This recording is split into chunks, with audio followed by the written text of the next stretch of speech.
এই মুহূর্তে একটি বড় খবরের দিকে নজর রাখবো। বাংলাদেশের বিষয়ে গুরুত্বপূর্ণ পদক্ষেপ রাষ্ট্রসংঘের। বাংলাদেশের বিষয়ে গুরুত্বপূর্ণ পদক্ষেপ রাষ্ট্রসংঘের। 7 দিনের মধ্যে রাষ্ট্রসংঘে শেখ হাসিনার পদত্যাগপত্র জমা দেওয়ার নির্দেশ দেওয়া হয়েছে। বাংলাদেশের বিষয়ে গুরুত্বপূর্ণ এই পদক্ষেপ নিয়েছে রাষ্ট্রসংঘ, যেখানে বাংলাদেশের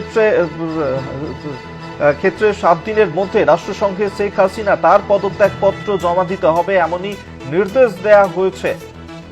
আমরা সরাসরি এই নিয়ে কথা বলবো। নিউজ রুম থেকে আমাদের সঙ্গে রয়েছেন আমাদের সহকর্মী অঙ্কুর ভট্টাচার্য। অঙ্কুর, দা রাষ্ট্রসংঘ ঠিক কি পদক্ষেপ নেওয়া হয়েছে, কি বলেছে রাষ্ট্রসংঘ, এই বিষয়ে কি নির্দেশ দিয়েছে? দেখো অভিক, আমরা সকলেই জানি গত বছরের অগস্ট মাসের মাঝামাঝি সময় যে ভাবে উত্তাল হয়ে উঠেছিল বাংলাদেশ, এবং সেই সময় সেখানকার তৎকালীন প্রধানমন্ত্রী শেখ হাসিনা বাংলাদেশ ছেড়ে পালিয়ে চলে এসেছিলেন ভারতবর্ষে। এবং সেই সময় আমরা দেখেছিলাম, যেটা তখন শোনা গিয়েছিল, যে শেখ হাসিনাকে জোর করে একটা পদত্যাগপত্রে সই করানোর কথা হয়েছিল। সেই সময় সেটা শোনা গিয়েছিল, কিন্তু তা নিয়ে পরবর্তীকালে বহু বিতর্ক হয়। ইতিমধ্যেই প্রায় 7-8 মাস কেটে গিয়েছে।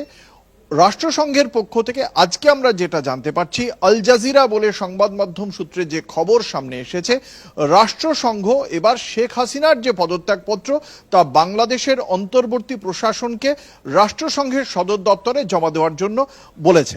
এবং এক্ষেত্রে এই যে নির্দেশটা দেওয়া হয়েছে, সেই নির্দেশটা এসেছে রাশিয়া এবং সংযুক্ত আরব আমিরশাহীর আবেদনের প্রেক্ষিতে, যে আবেদনকে সমর্থন জানিয়েছে ভারত, চীন সহ আরও বেশ কয়েকটি এশীয় দেশ।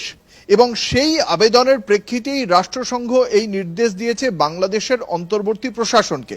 আগামী 7 দিনের মধ্যে শেখ হাসিনার যে পদত্যাগপত্র, সেই পদত্যাগপত্র জমা দিতে হবে অন্তর্বর্তী প্রশাসনকে রাষ্ট্রসংঘের সদর দপ্তরে। এবার যদি অন্তর্বর্তী প্রশাসনের পক্ষ থেকে আগামী 7 দিনের মধ্যে পদত্যাগপত্র জমা না দেওয়া হয়, সেক্ষেত্রে বাংলাদেশের এই অন্তর্বর্তী সরকারকে বাতিল বলে গণ্য করবে রাষ্ট্রসংঘ, এমনটাই আমরা আল জাজিরা সূত্রে জানতে পারছি। এবং সেই সাংবিধানিক রীতি অনুযায়ী যদি অন্তর্বর্তী সরকারকে বাতিল বলে গণ্য করে রাষ্ট্রসংঘ, সেক্ষেত্রে বর্তমানে যিনি সেনা প্রধান রয়েছেন, অর্থাৎ সেনায় কিন্তু বাংলাদেশের যে শাসনভার, সেই শাসনভার তারা নেবে। এবং প্রাক্তন যিনি প্রধানমন্ত্রী ছিলেন, তৎকালীন যিনি প্রধানমন্ত্রী ছিলেন, শেখ হাসিনাকে বাংলাদেশে নিয়ে যাবে এবং শেখ হাসিনার হাতে ক্ষমতা হস্তান্তর করবে বাংলাদেশের সেনা।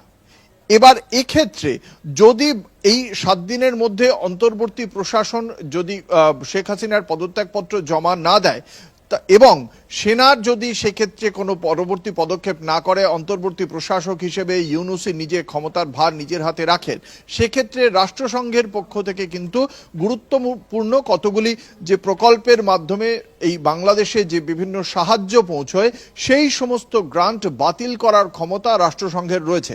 সেক্ষেত্রে সেই সমস্ত পদক্ষেপ করা হয় কিনা, আগামী 7 দিনের মধ্যে শেখ হাসিনার পদত্যাগপত্র, তিনি যে যাওয়ার সময় পদত্যাগ করে গিয়েছিলেন, সেই রকম কোনো পদত্যাগপত্র বাংলাদেশের অন্তর্বর্তী সরকার রাষ্ট্রসংঘে জমা দেয় কিনা, সেদিকে আমাদের অবশ্যই তাকিয়ে থাকতে হবে। অর্থাৎ এই মুহূর্তে বাংলাদেশ একটি অত্যন্ত গুরুত্বপূর্ণ জাংচারে দাঁড়িয়ে, যেখানে প্রাক্তন প্রধানমন্ত্রী শেখ হাসিনাকে আবারও ফিরে আসার একটা সম্ভাবনা তৈরি হয়েছে। এবং এই অন্তর্বর্তী প্রশাসক হিসেবে মোহাম্মদ ইউনূসের যে কার্যকাল, সেই কার্যকাল এবং তার যে ভূমিকা, সেটা নিয়ে প্রশ্ন তুলে দিচ্ছে স্বয়ং রাষ্ট্রসংঘ, যার আবেদন জানানো হয়েছে রাশিয়া এবং সংযুক্ত আরব আমিরশাহীর মতো গুরুত্বপূর্ণ দুটি দেশ আবেদন জানাচ্ছে। এবং একই সঙ্গে ভারত এবং চীনও কিন্তু সেই প্রস্তাবকে সমর্থন করছে। ফলে সব দিক থেকে অত্যন্ত কূটনৈতিকভাবে অত্যন্ত তাৎপর্যপূর্ণ একটা পরিস্থিতিতে এই মুহূর্তে বাংলাদেশ। অভিক, ধন্যবাদ তোমাকে। এতক্ষণ সরাসরি নিউজ রুম থেকে আমাদের সঙ্গে ছিলেন আমাদের সহকর্মী অঙ্কুর ভট্টাচার্য। অর্থাৎ রাষ্ট্রসংঘের তরফ থেকে নির্দেশ দেওয়া হয়েছে, যেখানে বাংলাদেশের তৎকালীন প্রধানমন্ত্রী শেখ হাসিনা তার পদত্যাগপত্র জমা দেওয়ার নির্দেশ দেওয়া হয়েছে।